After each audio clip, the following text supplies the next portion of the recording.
Hello, and welcome back to another episode of Critical Reactions with your host, Bryan. We're going to finish up today with a special selection, which is where one of you tell me exactly what it is I need to check out. If you have your own track that you'd like to submit for special selections, you can find a link to do so in the description below. Today's special selection comes at us from Shadow Moses. It says Resolve, Between Me and the Machine. No context, so let's dive into this. Let's see what Resolve is bringing to the table today.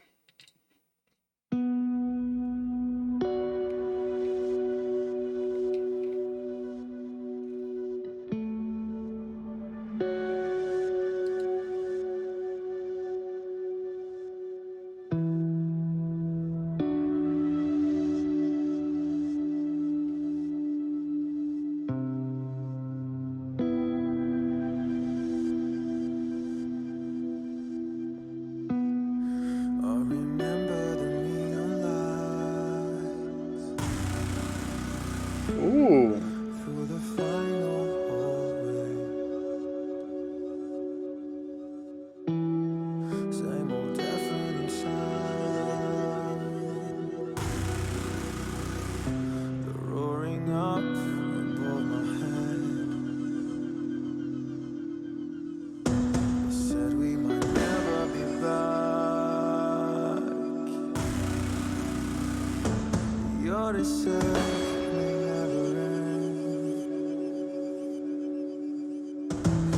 Just allowing these notes to be suspended, to just sit there.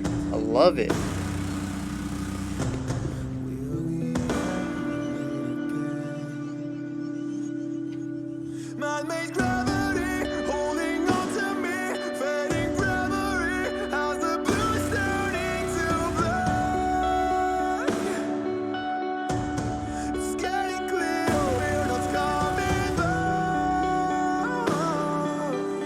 When did we shift to 3? Have we always been in 3? I counted 4 in our intro.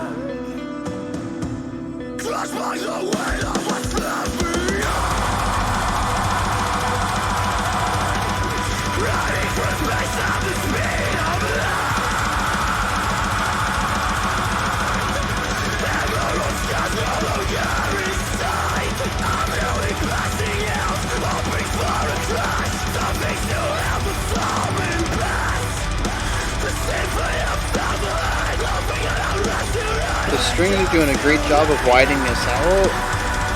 Those bass kicks are super prominent though.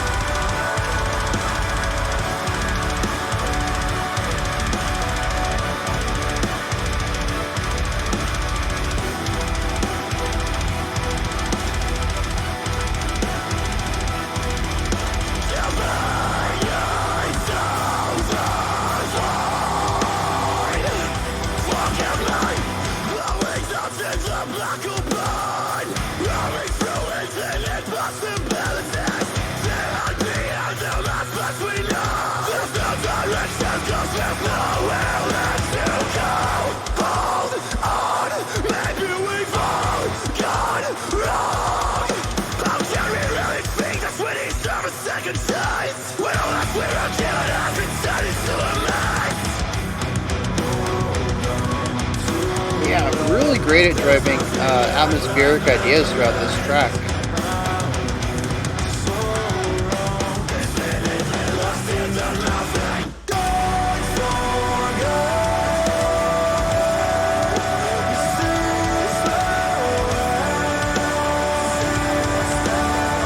We moved back and forth, so we're dancing between 3 and 4 through this track.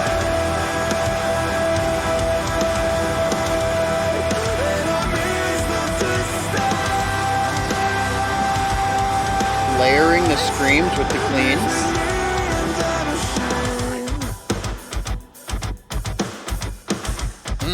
Getting a little bit of a genty syncopation in here.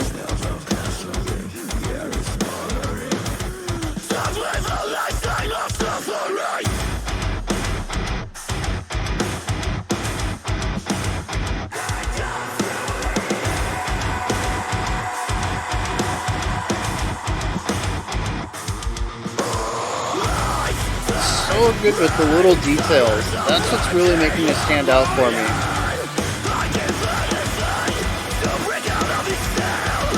shift into the backbeat. I just can't force myself to believe that this is how the story ends. I really like this tone over here on the left.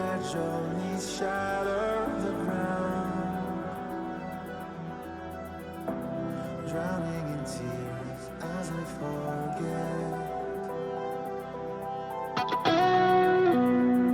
Yes, keep bringing us on, because the song has been sorely missing melody. And yeah.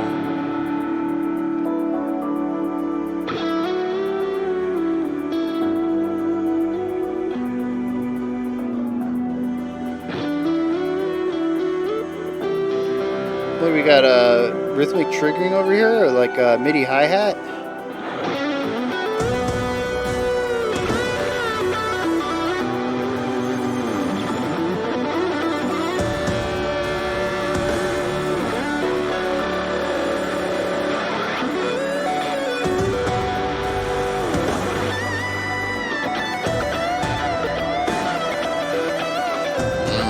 Yeah.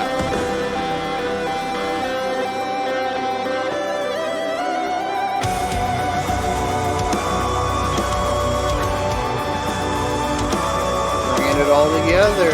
Yes, yes.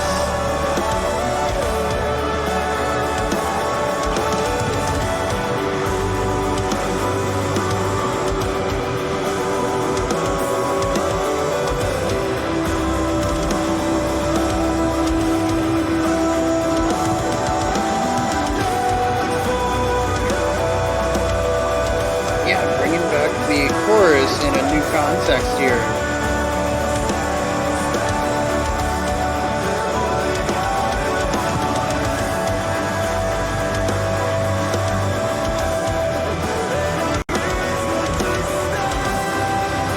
I love that chord.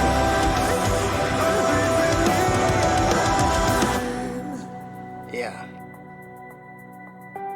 It's got...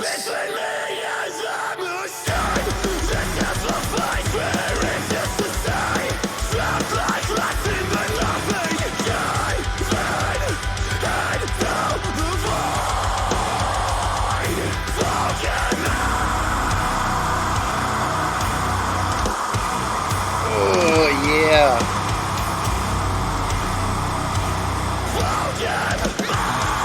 Getting that offbeat hit right there is so key.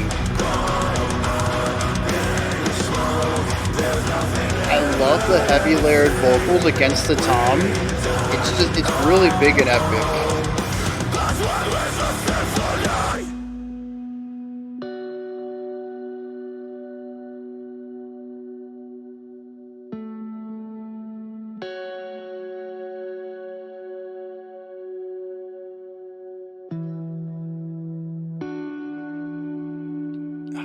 That tone right there is real nice too.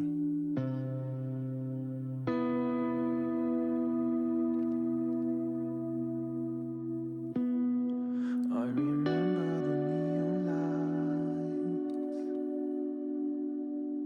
lights, and when they faded away,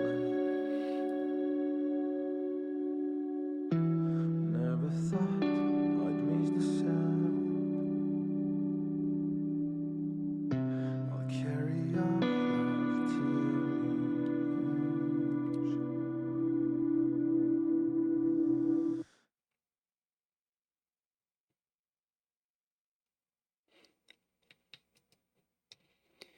All right. Oh, they have a live performance of this track. That would...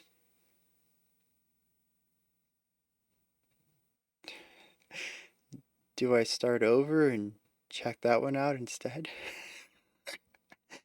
Kind of tempted because there's a lot of things going on here.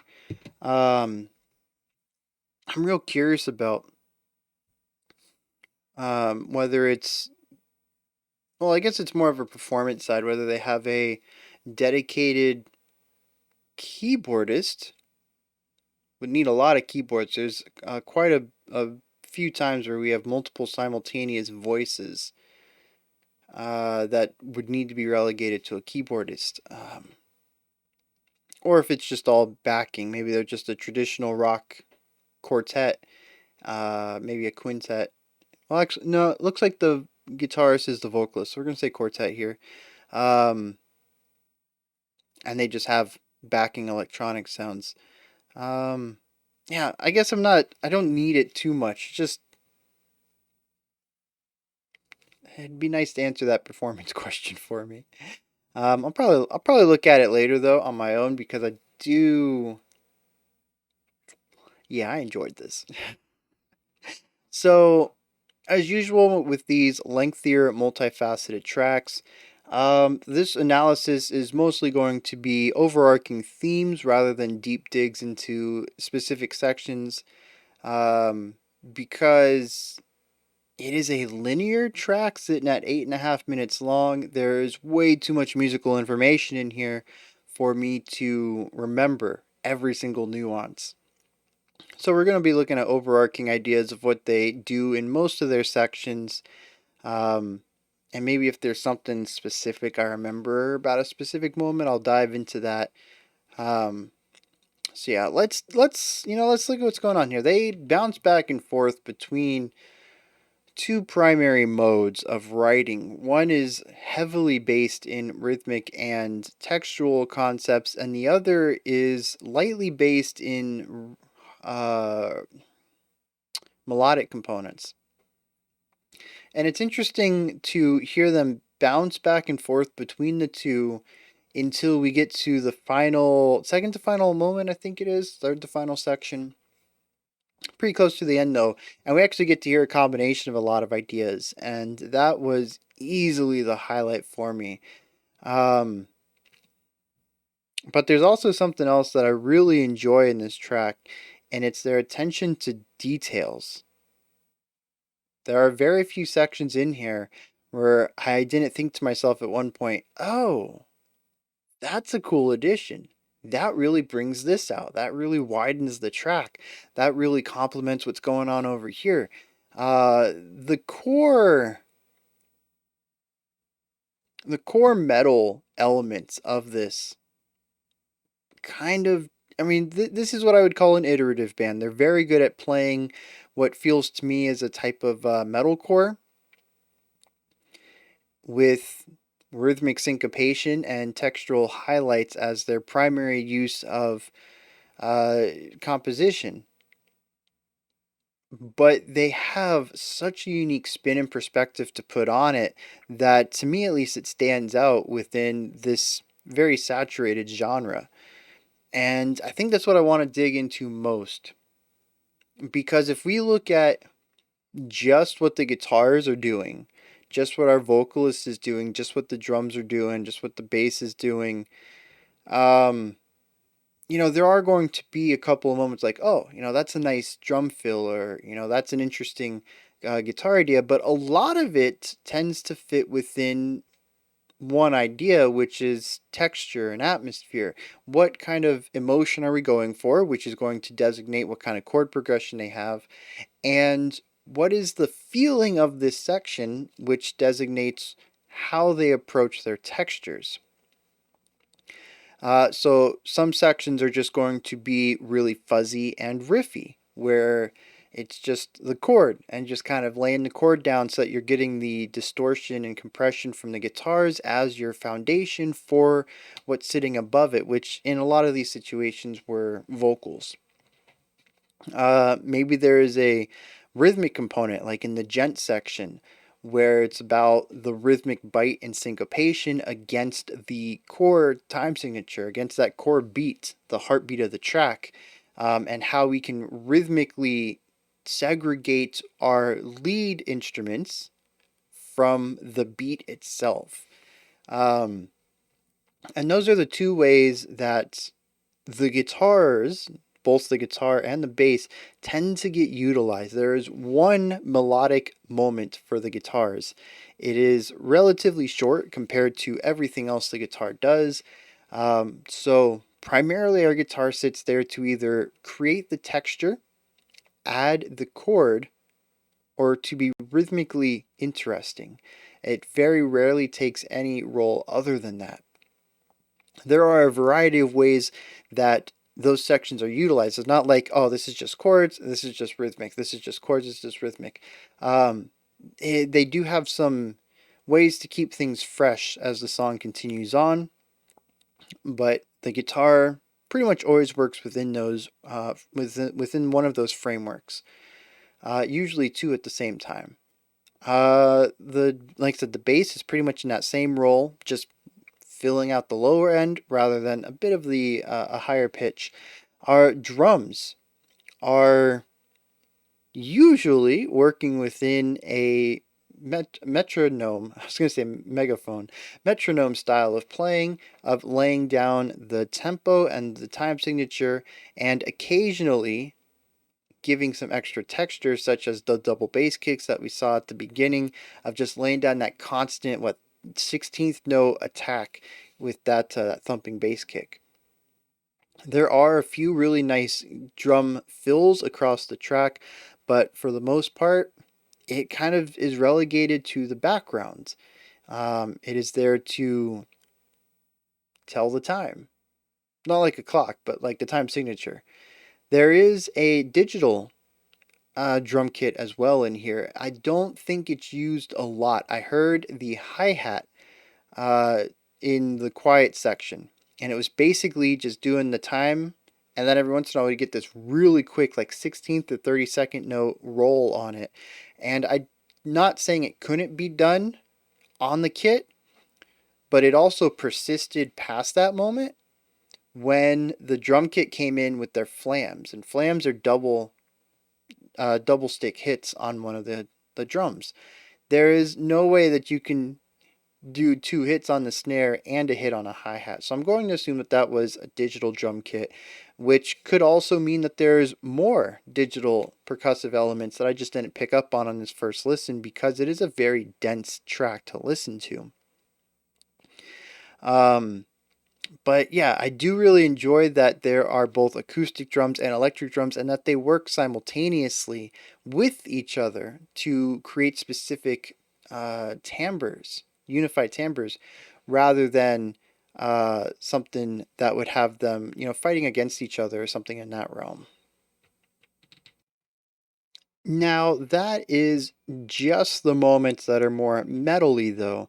We also have another side of the song which tends to be a bit more melodic, such as the guitar bit in the opening and the guitar bit in the solo section, and our clean vocals. We also have that three note synth line at the beginning, just hits the three notes over and over. Not really melodic, but moving note wise more so than several of the other instruments do throughout this track. And these moments are the exact opposite, where for the most part, we're not too concerned with the textures or the bite or rhythmic components. It's about building beautiful melodies that flow from one idea to the next and take the listener on a journey with our musician and push towards telling a story through the music.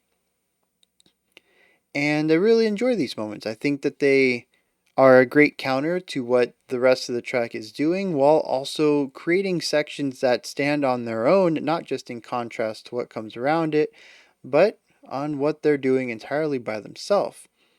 Now, these two moments, again, don't really do anything outside of the norm for their respective styles. It really is the other aspect to this that I think drives a lot of what this song means to me, and the what makes the song stand out as something beyond just typical metalcore, and that is the nuance of the track and all of the different ways that they find to showcase their own style and personality in this format. Now, what I'm talking about with these really unique elements is stuff like our opening, where we had um, like guitar, I think, and maybe like some ambient melodic tones, but I think we have vocals there too. But what was most important was that really meaty mechanical wow sound that came in every once in a while. It added a little bit of extra spice to there. We also had this dancing panning sound or something like that. It's a sort of like a moving idea, just maybe four notes moving back and forth. Um, like I said, but behind me, sort of behind the music as well, that sort of just provides this ambient tone to everything.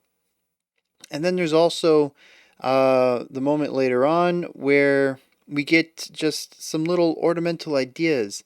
Um, uh, Maybe it's a little tone here and there. Maybe it's a melody. Maybe it's a just a random ambient sound off in one of the distances, and you're like, man, you know, where did that come from? That perfectly complements this section.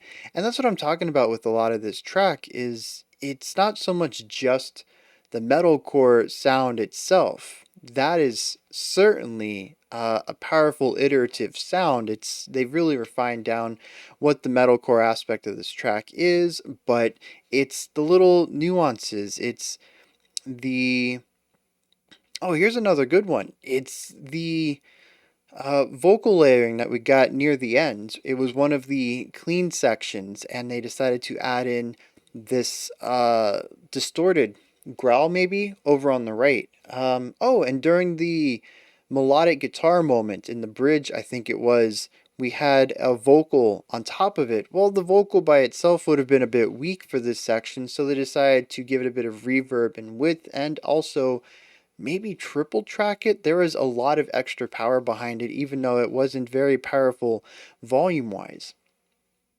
And it's just little moments like this that help this track stand out to me. Whereas I think if they had removed a lot of that and just gone with that straight metal vibe, I mean, it would have been okay, but it wouldn't have really uh, worked against the majority of songs that exist within this metalcore kind of sphere. It is the little moments like that that help it stand out. Besides that, though, we also have to look at structure. I think this is a fully linear track.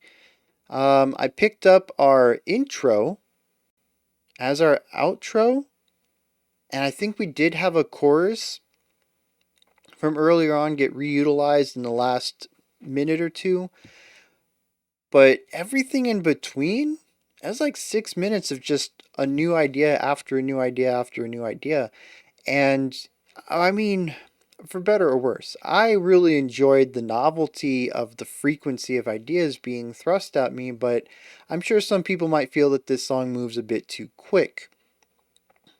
Um, and I kind of did feel that way as far as analysis goes. I really didn't have a lot of time to check out what was going on before we've already moved on to a new idea. And um, like I had mentioned, if this is just a metalcore track, if they didn't put any of the ambient stuff in there or any of the little nuances, I probably could have picked up on everything on a first listen without really having felt like I was left behind. But given that there's so much depth to each of these sections, it does feel like it moves rather quickly. I think once you get to a third or fourth listen and you understand what's going on in every section, it's not going to feel as quick, but it still has an extremely brisk pace. We move through 9, 10, 11 ideas uh, in 8.5 minutes. We're probably looking at an idea every minute or so.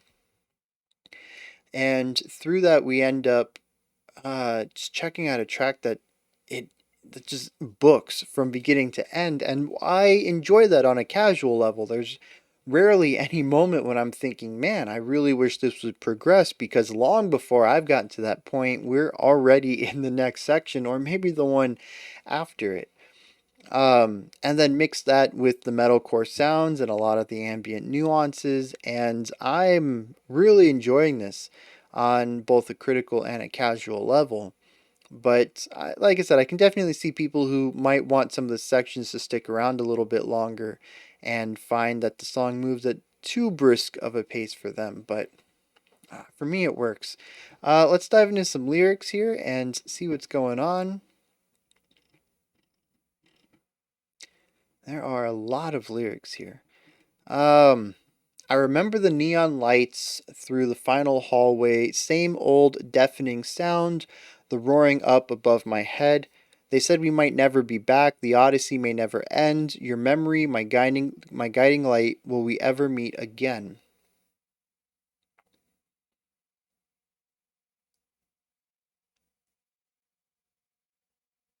Okay. So we have presumably two people on an odyssey, a very big epic quest. And it says it may never end. They might not ever come back to where they were. And then they're going through a final hallway full of neon lights and deafening sounds. Man made gravity holding on to me, fading bravery as the blues turning to black. It's getting clear we're not coming back, drifting as we get closer to the dark.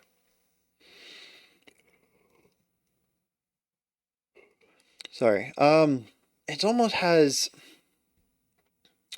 the imagery I'm getting here is like two people on stretchers being wheeled down a hospital, a very interesting neon lit hospital. And they're both on the precipice of death. And our protagonist, our narrator, can feel it. The bravery is fading. It's clear they're not coming back. They're drifting closer to the dark. And they're kind of, our narrator is saddened that this may be the end of their journey together.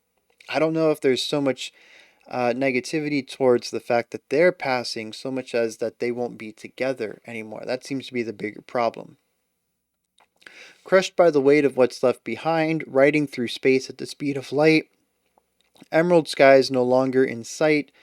I'm nearly passing out, hoping for a crash, something to help the torment pass, a symphony of stars ahead, laughing at our rusty wreck, encapsulated.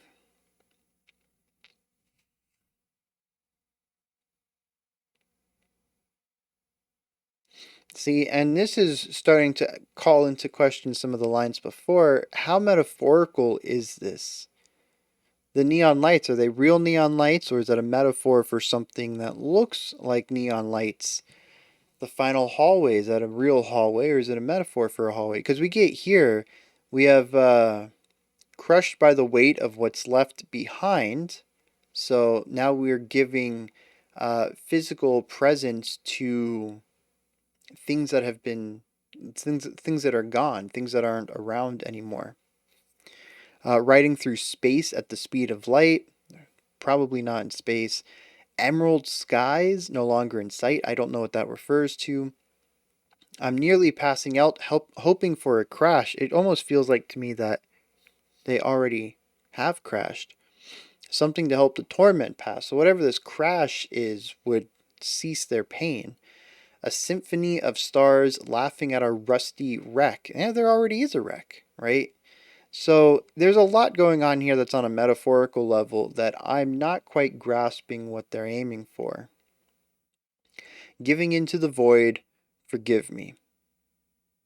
So it seems like this person's ready to go to the other side.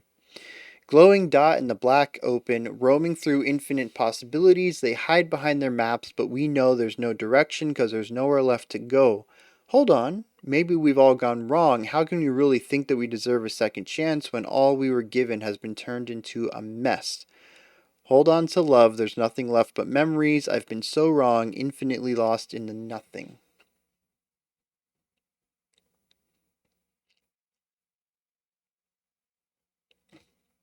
And again, it's so steeped in metaphor and simile that I'm missing the major message here.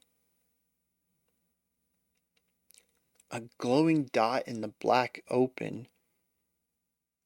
Infinite possibilities. Nowhere left to go. Now the last line is pretty straightforward. Do we deserve a second chance if everything we were given's been turned into? So he screwed everything up. Do we really deserve that second chance? Um, Interestingly, the chorus changes. The last chorus was the one about crushed under the weight, going through space. This chorus says, "Gone for good, this is farewell, oblivion above my head, and I miss the distance between me and the machine, smells of gasoline. The air is smothering, doomed with a lifetime of suffering encapsulated." It almost feels like these two people were in a car wreck, and this is just an amalgamation of a bunch of imagery that they saw post wreck.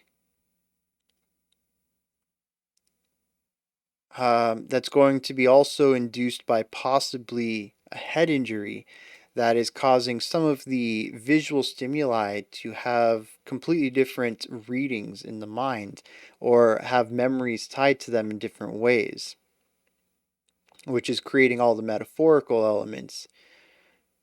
Lights turned red, sirens are breaking up my head. I'd give anything to break out of this cell. I'd rather burn with you than live in a cold black hell.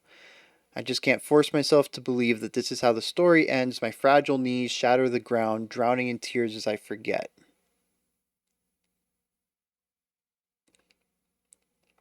And see, maybe this isn't about death per se, but about a head injury causing memory loss. And this person knows that they're going to forget this person that they want to, they still want to continue to have in their life, and they think that they're going to forget them. We have a couple of repeated sections. We repeat the second chorus. This is the fate we refuse to see, trapped like rats into nothing, giving into the void, so forgive me. Gone up in smoke, there's nothing left but apathy. We dug our hole as one with the symphony. I remember the neon lights, and when they faded away, never thought I'd miss the sound. I'll carry your love till the edge. Yeah, I really got nothing on this. What's interesting, though, I talked about the structure of the track being linear and difficult to follow along pattern wise. Musically, I don't think that there's any landmarks between most of these sections that would place them together. The two choruses I can see connected, they have the same music, but nothing else really has a similar uh, musical structure to it as far as familiar melody or chord progression or rhythmic ideas, anything that would tie them together. However, the song is verse chorus verse chorus verse bridge chorus verse bridge outro. None of the choruses are the same though.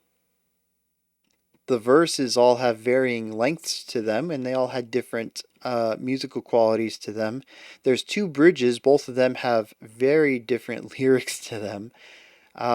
It's really interesting that somebody, whether it was the person who posted these or maybe if they got them out of the insert, which means it came from the band, views these sections as continuing ideas rather than section A, B, C, D, E, F, G, and it's completely linear, which is what the music informs me. Instead, they do see the song as a series of verses and choruses. Very interesting. Anyways, those are my thoughts on resolves between me and the machine. This is where you guys come in. Hit me up in the comments. Let me know what you thought of this track. Anything that stood out to you. Anything that you want to correct me on or add on to what I said. Let me know. Above the comment section is a description box. In there is a link for Linktree. It takes you to this menu right here. There's tons of links in there. Go ahead and check it out. See what's going on. Above that, if you could, like, subscribe, and ring the bell. I greatly appreciate all three. That wraps it up for today. I'll be back tomorrow, 5 p.m. Eastern Standard Time, 9 p.m. UTC, as usual. Till next time, remember to be critical, not cynical, of the music you listen to, and have a fantastic morning, afternoon, or evening, whenever you choose to watch my videos.